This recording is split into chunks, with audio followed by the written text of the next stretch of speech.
Our goal is to be able to teach kids, teens, young adults, and adults. Yes, you know what I'm talking about success and money.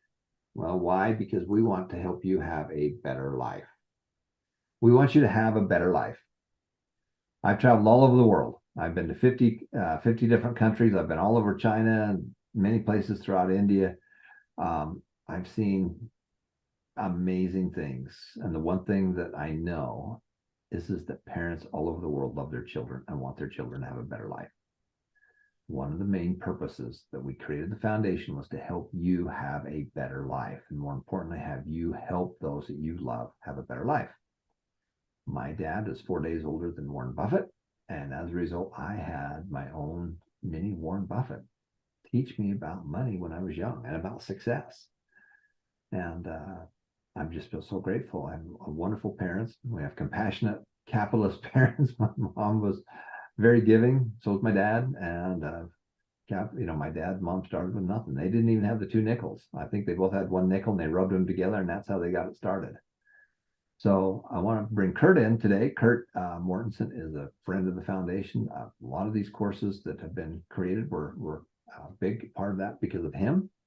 And I want to thank him again. And he's going to be talking about the psychology.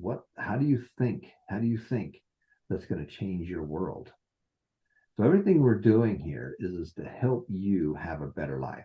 Give a man a fish, you feed him for a day. If we just gave you money, we feed you for a day and then it's over. Nothing's happened. But if we teach you how to fish, and help you get a fishing pole and go out there and you start fishing, and you're going to do well some days. Some days you're not going to do very well. But if you can learn how to fish, you can change your own world. But if we can then teach you how to teach those that you love, we can change a whole generation. And you can change a whole generation of your tree, your family tree. So I'm going to bring Kurt on. Kurt, we're going to be talking about our next section. And this is the psychology and how you think about what you think about. All right, let's bring Kurt on.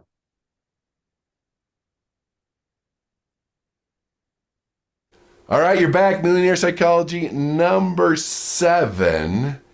So we continue to think this vehicle to success, the brakes, the momentum, the motivation, the fuel, driving around first gear with the emergency brake on. Talk about some things that could be slowing you down. This would be maybe a bad transmission, however you want to use the analogy. We have to talk about balance today. But before we do, did you do the homework? Remember we were talking about what habits are holding you back. Again, some habits are neutral. They might not be affecting you too much. Some are very positive, but there's a few that are holding you back. And what are you going to replace them with? That was the previous homework. Now, I'm assuming, I know you shouldn't do that. You've done that, so we're moving on and talking about this balance, this steadiness, this consistency, just being on course. Let me just put it to you this way. Have you ever had a day when you didn't feel like doing the things you know you needed to do? We've talked about that every day. You know that. But have you ever felt like your life was out of balance, out of whack, something wasn't quite right? What's going on? So we have different areas and segments of our life that we need to talk about and see what's pulling you down. Is your tire balanced on your car? You know when your tire's not balanced on your car, you get up to speed and the whole car shakes and shimmies. That's what happens when your life is not in balance. So we have to talk about this balance, because out of balance, you can't pick up speed very fast because your car's going to wobble and probably eventually the wheels will fly off, and that is not what you want. It comes back to being steady, being consistent, having that work-life balance. That is the key. Now understand, it's a lot like the fable, the tortoise and the hare. You've heard it a million times, but this is kind of what we're talking about. Slow and steady wins the race. Millionaires, after the first couple of failures, realized, maybe it's not going to happen as fast as I think. In fact, I read a study once where the one industry, and this was an older study, but interesting to think about, that the one industry that made the most millionaires was dry cleaning. Pretty simple. Everyone needed it. There was a formula to follow. I mean, you have your own side hustle. I get it. But it's the same thing's true, the tortoise and the hare, right? They're going to have a race. Well, that's ridiculous. We know that the rabbit's faster. Why are we doing this? And the hare's like, no, I got this. Of course, the tortoise is like, no, we can do this. But the hare was really arrogant. That rabbit, they're faster. And they bragged to everybody and they would zoom back and forth. And finally the race started. Of course, the rabbit took off, destroyed the tortoise as far as getting ahead, but it was so far ahead, it took a nap. And you know the rest of the story, that the tortoise, slow and steady, making it happen, won the race while the rabbit was sleeping. That's something to think about as we talk about this balance you have in your life. And be open and honest with yourself. We all have issues here. I have issues here to maintain that balance. And we'll talk about why it's so difficult, but really think about balancing your life, keeping yourself focused. That balance, that focus and concentration, that's the first one. That focus and concentration is so important. One of my early mentors, Jim Rohn, said, wherever you are, be there. Because this is a big time waster, and it also throws our balance off. Let me give you an example. I'm at work at the office doing things, thinking about, oh man, my family, going on a picnic, having fun with the kids. Then at the picnic, I'm thinking about work, all the things I need to do. That's why that focus, that concentration, wherever you are, be there is so important here as we talk about it. So let's get into a deeper dive of this balance, this focus and concentration, the ability to have your wheels aligned on this vehicle to success, to increase your speed and to increase your happiness. That's a big function of what we will be talking about. So this balance brings that stability, brings those tires aligned, helps us focus and concentrate. It's no secret that attention spans are an all-time low. It's no secret that successful people, millionaires, get more done in the same amount of time. We've talked about that. But be okay with the slow and steady, to be stable, to be consistent, to have that balance. You see the scale there. We have to balance everything. A little bit of this, a little bit of that, a little too much of anything. Well, except for chocolate. Okay, I'm kidding on that one. Too much of anything can, even though it's a good thing, can be a bad thing. I mean, you can't exercise too much. You could spend too much time on your health.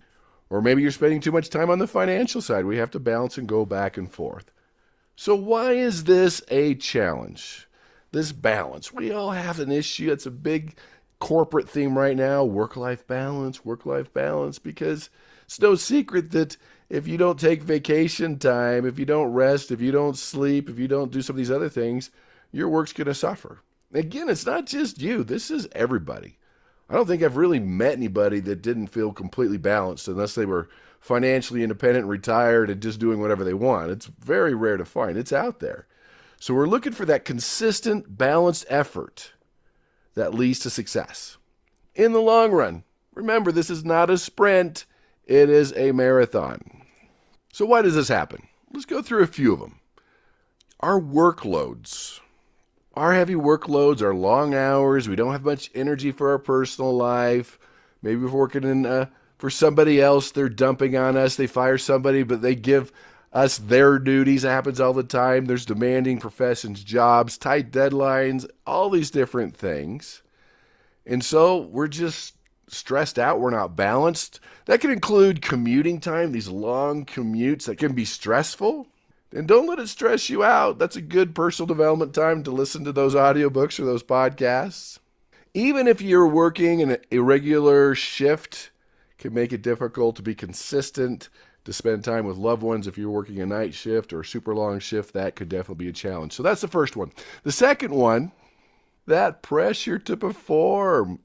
Things are competitive. You don't want to get fired. Or maybe if you're an entrepreneur, someone down the street that's trying to take your business. We always have to perform at that high level, high energy. And this can be based on culture and country too, to take breaks and vacations. Because if we do, the boss might think we're not serious, or our competitor might take advantage of us. We might fall behind or seem less committed. There's a lot of factors there. And when we have concerns about job security, career advancement, keeping our business growing, that can cause stress. And part of that too, with that pressure, could be the opposite. Maybe there is no pressure. There is no support, nobody believing in you. Negative comments from friends or family members not believing in you, that could also throw off your balance. Then technology. We're wired 24/7. Hopefully you're not sleeping with the phone next to your bed. I know sometimes you have to, but when you're wired for technology, TV's always on, you're always on your phone. That's a challenge. Used to be you go home and not have to worry about it. Now you're always working, you're always on, you're always getting information, and that blurs the lines between work and personal life. I know it's challenging to disconnect from the world, from your work, those emails, feeling pressure, but that's another thing that throws us out of balance and makes it difficult to pick up speed in the car of financial independence. Then if you're a parent, the parental responsibilities, or even caregiving for your parents or other people, raising kids, aging parents, balancing that with work and your other relationships can be very emotionally draining, physically draining. That's another thing that can throw us off. Now, some of these things you can't help, like aging parents or having children. But if you're aware that's what's draining your time or pulling you down and throwing you out of balance, then we can come up with a game plan to gradually fix it. Poor time management, we've talked about that. Wasting time, inefficient work habits, not having enough time for your personal life because you're spending more time than you need to at work or on other things. We've talked about time management and how millionaire successful people can accomplish 10 times more in half the time with a third of the effort. Now, I don't know those are the exact numbers, but they have the same amount of time and they're accomplishing more. That can throw you out of balance. And final one, unrealistic expectations. So if you're unrealistic about having this perfect balance every day, recognize we all go through it. It varies from person to person. Everyone has different percents in the areas we'll be talking about. Work-life balance requires a conscious effort to prioritize certain things, to get rid of certain things, to set boundaries, to delegate, to manage your time. But you still have to have realistic expectations of doing that, because those expectations can throw you out of whack, out of balance. Striving to be perfect, for perfection, in both work and personal life can be an unrealistic expectations. You can strive for perfection, but know that it'll be a couple of days that you're not perfect, or you get stuck in the overcommitment trap. So this life alignment, this balance, think of yourself like a mutual fund. So what is a mutual fund? You already know this. You've been studying this. A mutual fund is a collection of stocks put together. So when you invest in this fund, this mutual fund, you might have, let's just say, 20 different stocks. It could be more, it could be less. 20 different stocks in this mutual fund. So if you treat yourself like a mutual fund, you have to ask yourself, are you a high growth fund? Are you a low performing fund? Here's a tougher one. Would you invest in yourself, your own personal mutual fund? If you were a mutual fund, if you were a stock, would you invest in yourself? Would your friends, would your family? Something to think about there. But as we get into this balance, this life alignment, if there's a stock in that mutual fund that's just a real stinker, just not doing well at all, what it does is it pulls down the value of the whole mutual fund. So one stock could affect the value and does affect the value of a mutual fund. So if you look at the different areas of your life, these stocks, which ones are pulling the value of your whole mutual fund, your whole life down? That's what we're talking about, that life alignment, that balance. So let me give you the 6 areas. And each area does not require the same amount of time. Obviously, your financial world is going to take a lot more time than other parts of your world. So remember that. It doesn't have to be equal time on each one, but you do need to spend time on each one daily or at least weekly. So remember, when your life is out of whack, something's not quite right, it's usually one of these areas that's pulling you down, that bad stock that's hurting the mutual fund, that's causing those wheels to be out of alignment so you can't pick up speed. You're wasting time because you're not getting there very fast because your tires are out of alignment and shaking the whole car. So let's get into the first one, the big one, financial. This is probably going to be the majority of your time. Financial, building a side hustle, your career, making the money, doing investing. It's critical. It's part of your future. You cannot ignore this. It's no secret that most relationships are destroyed by money. Most divorces are happened by money, that financial side. Not having enough, having too much, where to spend it can cause a lot of challenges. You know this. And I know the feeling too that going out to your mailbox and getting bills that you can't pay. I know what that feels like, to have a car that's not running very well.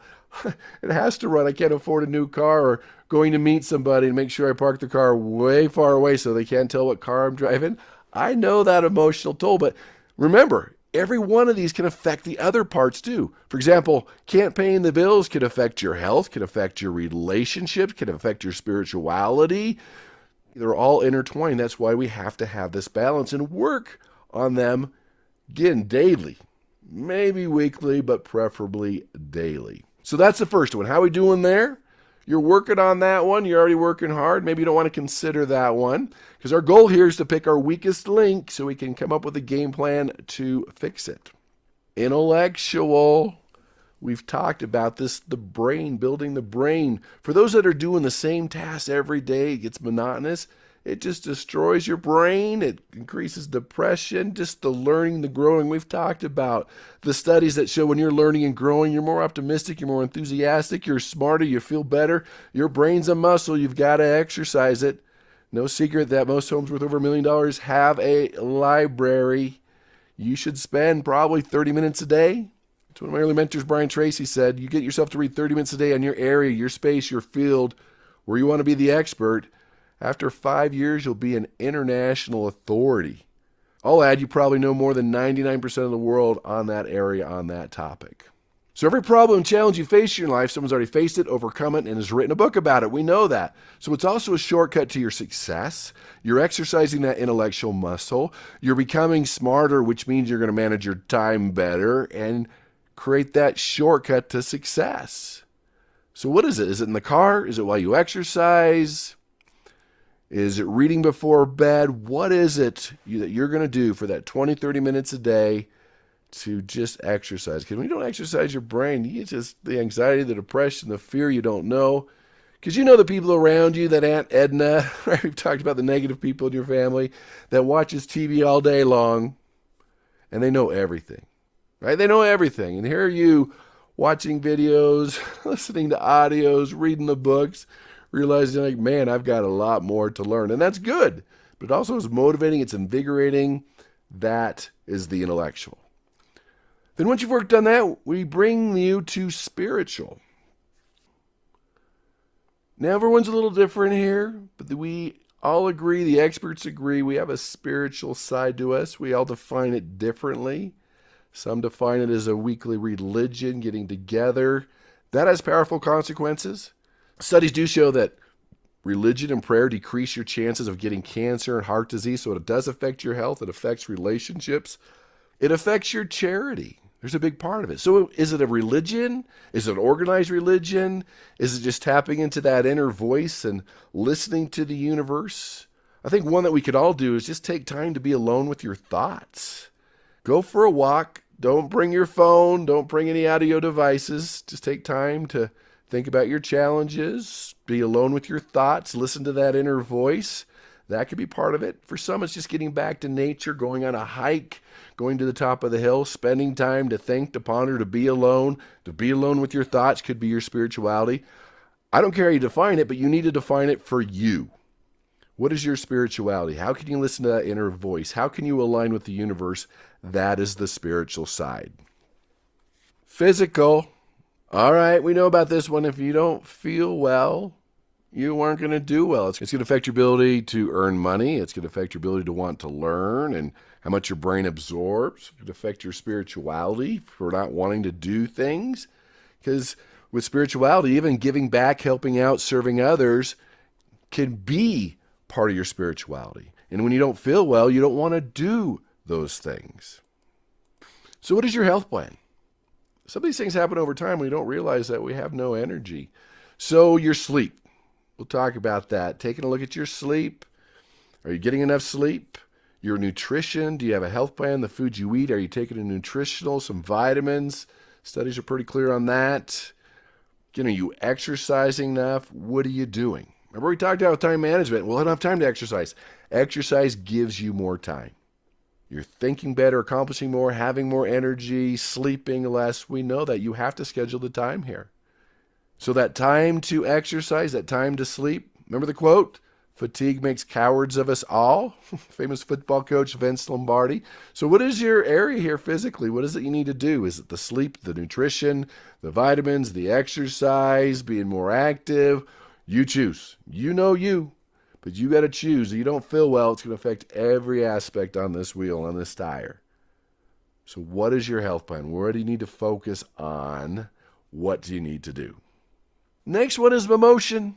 We're emotional creatures. There's no doubt about that. Your emotional intelligence is part of your success. Now, let me define emotional intelligence, your EQ. So that's your ability to read other people's emotions and adapt, but it's also dealing with your own emotions, negative and positive, and continuing forward. Not letting the anxiety, the depression, the fear, the frustration, resentment, whatever it is, hold you back. Emotions can be addicting. Every time you feel emotion, it releases chemicals in your body. That becoming your new normal to be always angry, always depressed, always full of anxiety. We have to be so careful here. So what emotions are holding you back? Is this one of you always angry? You quick to anger, full of resentment? When you're full of resentment, that hurts you more than the other person. Anger hurts you more than the other person. You're holding that grudge, that anger, that destroys people. What was it, Buddy Hackett that said, I don't get angry at people anymore because when I do, they're out dancing there and I'm at home fuming. You got to let go of some things. You have to learn to forgive. You have to learn to forgive yourself. You learn to forgive others. You have to manage your emotions. Are you emotionally balanced? Is that throwing you off? New neighbor I was talking to, I was like, who lives here? Who lives there? Like, well, so-and-so lives there. I don't talk to them. Like, really, why? Says, well, they did this and said this.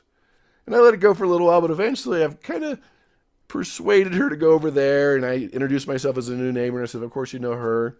Then she let it out. You know I haven't talked to you in 7 years? He's like, why? Because you did this and said this. He's like, I did? Wow, I'm sorry. 7 years of holding that grudge, the resentment, that hatred. It destroys you than the other person. So what emotions do you need to take a look at? What grudges are you holding? Who do you need to forgive? Do you need to forgive yourself? Let's do this. Let's move on. Is this your area? And final one, social. We're social creatures. Your relationships are your greatest joy in your life. Your greatest pain and sorrow. I'm with you on that one. I mean, we've had sour relationships. There's been divorces. Things have happened. But again, your greatest joy is your relationship. So just because you had bad experiences, which is everyone, okay, you still need to work on your relationships. Is it family? Is it extended family? Is it friends? Is it better relationship with coworkers? We are social creatures. You'll never meet a wealthy hermit. A hermit, someone who lives by themselves. No, the more people you know, the faster you're going to get to success. What's the Zig Ziglar saying? The more people help achieve their goals, the more people help you achieve yours. The networks, the people you know. I mean, you think about it. You take a vile prisoner. They're in prison. Just a terrible criminal. We'll just put it there. What is the worst punishment? Solitary confinement. Most people can't last a couple days, maybe a week at the most. That's what you need to think about. You need the interaction. No man is the island. You've heard the quote. You need the saying. So which one is your weakest link? Which one is holding you back? What is that stock that's pulling you down? And let's talk about a game plan to fix it. And talk about your homework. All right, your favorite part, the homework. This is where the rubber, your tires, your aligned tires, meet the road. Now analyze your life here. Talk to the ones that you love. They might have a better perspective than you do. You might be too close to it. But what areas of your life are pulling you down? So let's take a look at the homework. So the first one is your life balanced? Is it? You sure? I don't think so. We can always adjust and change. And as you look at those different areas, it doesn't mean you're equal time in each area. Remember, you just need to be balanced. You need to work on each area, but of course, financial is probably going to take more time than spiritual and a few of the others. Your health's not going to take as long as maybe your relationship. So there's different things to take a look at. The second question, what areas are you going to focus on? Is it physical, intellectual, spiritual, social, financial, emotional? Which one? Which is the one that's causing that tire to go out of balance, that stock that's pulling your mutual fund down? Which one is it? Be honest, be open, and come up with a game plan to fix that. All right. Can't fix it unless you're aware of it. Now you're aware. Yeah. That's the error in spending too much time, not enough time. Look at the not enough time area, fine tune it. It doesn't have to be a big shift in your time, but now you're aware that that's happening. We all have challenges with this. These all things happened. Your brain can get overwhelmed. That's why we need the balance, because the more balanced we are, our brain doesn't get as overwhelmed because we feel more balanced. Because overwhelm shuts down your brain. We've talked about this, right? There's so many things on your plate, you want to take a nap. That's not what we're talking about here. But identify those areas, because if you don't look at them, it just happens. And remember, it takes time for habits to show up. And it goes back, hey, let's do another fable of the frog and the boiling water. I guess maybe it's not a fable, just a little story, personal development story, to where if you put a frog in cold water, it just sits there and sits there. You turn the heat up on the stove, I guess you're eating frog or something, and it will slowly boil to death. You put a frog in hot water, it's going to jump right out. And that means as you look at these habits from last time and what's balanced in your life is that you just don't realize that your health has been getting bad, that your relationships are starting to sour, that financially you're going down the wrong path. It takes time. And after a while you're boiling in the water and don't even know what happened because you didn't notice the heat going up or these challenges arising. So do it, make it happen, do your homework, find out what it is. You have to have one. You can't say, oh, I'm good in all of them. No, that work-life balance, which one is it? Game plan to fix it. Talk to others, see if they have some insight on what they think your area is the weakest and how to fix it. Another set of ears and eyes is always good to have somebody else. That's why everyone needs a coach. Even the greatest sports figures in the world needed a coach. So master these skills on your road to millionaire psychology, to wealth and success, whatever your goal is. Do the homework, make it happen, help the people around you, change the world, make the world a better place. That's the key. Do it, and we'll see you in the next session. Thanks, Kurt. Again, I'm so grateful for Kurt, because without his help, we wouldn't have all these wonderful courses. He's just a genius at that. He's a best-selling author. And more than anything, he's just a good friend. So thanks, Kurt. And thank you so much for watching. Make a difference, make it happen. Remember that every life is precious.